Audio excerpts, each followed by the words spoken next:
जंगल में लकड़ी बिनने गई थी कि तभी उसे रोने की आवाज आती है।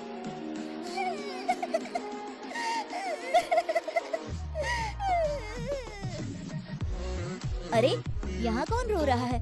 इस जंगल में भला किसी के रोने की आवाज? जरूर कोई जंगल में फंस गया होगा। वो देखती है तो उसे एक परी दिखाई देती है जिसका एक पंख टूटा होता है। अरे, तुम कौन हो और क्यों रो रही हो?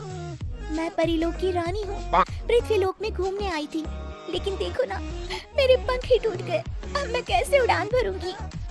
अरे, इसे जोड़ना तो आसान है। रुको, मैं अभी जोड़ देती हूँ। ये कहकर गौरी लकड़ी और रस्सी की सहायता से पंखों को जोड़ देती है। परी अपने जुड़े हुए पंखों को देखकर खुश हो जाती है और गौरी को वरदान देती है कि वो पूर्णिमा की रात किसी भी चीज को हाथ लगाएगी तो वो सोने की हो जाएगी। लेकिन गलती से अगर उसने किसी इंसान को छू लिया तो वो अगली पूर्णिमा तक सोने का ही रहेगा। गौरी घर आती है और सारी बात अपने माता पिता को बताती है। गौरी की माँ उसे कहती है, तू भी ना गौरी, सारा दिन परियों की कहानियाँ पढ़कर स्वप्न लोक में ही रहती है। नहीं माँ, मैं सच बोल रही हूँ। देखो, आज पूर्णिमा की रात है ना, इसलिए डर के मारे मैं कोई सामान भी नहीं छू रही हूँ। अच्छा, ऐसी बात है बिटिया रानी, तो जरा इस घड़े को हाथ लगा दे।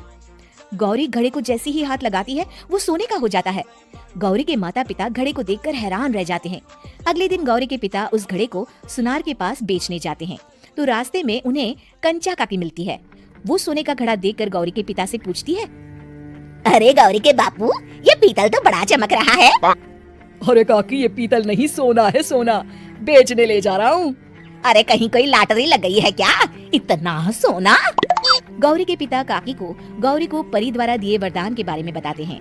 काकी गौरी के पिता की बात सुनकर सोच में पड़ जाती है और फिर अगले दिन काकी गौरी के घर आती है। गौरी के बापू, तुम्हारे लिए मैं एक खुशखबरी लाई हूँ। तभी गौरी की माँ पूछती है, क्या खुशखबरी है काकी? अरे तुम्हारी बेटी का रिश्ता मैं अपने बेटे से करना चाहती हूँ। अरे कब तक अपनी सयानी लड़की को घर पर बिठा कर रखोगी? हाँ, देखो काकी, मैं ऐसे ही व्यक्ति से अपनी बेटी की शादी कराऊंगा जो गौरी के वरदान से नहीं, उसके गुणों को समझे। अरे हमें तो गौरी के गुण अच्छे लगे, इसीलिए तो आ गई हूँ मैं। फिर गौरी के माँ बाप मान जाते हैं और उसकी शादी काकी के बेटे से हो जाती है। अगले दिन, अरे गौरी, कल पूर्णिमा की रात है। तुम्हारे पिताजी परी के वरदान के बारे में बता रहे थे, तो मैं ना कुछ चीजें रख दूंगी, जरा हाथ लगा देना। तभी गौरी का पति वहाँ आ जाता है और अपनी माँ से कहता है, माँ, क्या जरूरत है गौरी के वरदान को इस्तेमाल करने की? वैसे भी मेरी मेहनत से घर तो चल ही रहा है ना। और गौरी के पिता ने भी यही कहा था कि वो ऐसे ही व्यक्ति से उनकी बेटी की शादी करेंगे जो गौरी के वरदान से नहीं, उसके गुणों को समझे। अरे बस कर किताबी बातें, तेरे लिए क्या लड़कियों की कमी थी जो मैं ये किसान की बेटी घर ले आती? और सुन गौरी, कल अगर तूने सारी चीजों को सोने का नहीं किया तो मैं तुझे घर से निकाल दूंगी और अपने बेटे की दूसरी शादी करवा दूंगी, समझी? इतना कहकर गौरी की सास वहाँ से चली जाती है। अगली पूर्णिमा की रात गौरी की सास गौरी के सामने ढेर सारे बर्तन रख देती है और कहती है, जल्दी कर गौरी, रात खत्म हो जाएगी, जल्दी जल्दी इन सारे बर्तनों को हाथ लगाकर सोने का कर दे। गौरी करती भी तो क्या, वो जैसे ही एक छोटे से बर्तन को छूने वाली होती है कि उसकी सास भड़क जाती है। क्या मजाक बना रखा है? इतने छोटे से बर्तन में क्या होगा? ये ले, ये बड़ा वाला बर्तन। जैसे ही बड़ा सा बर्तन लेकर गौरी की सास उसकी तरफ बढ़ती है, वैसे ही बर्तन के बाहर से वो धड़ाम से गिर जाती है।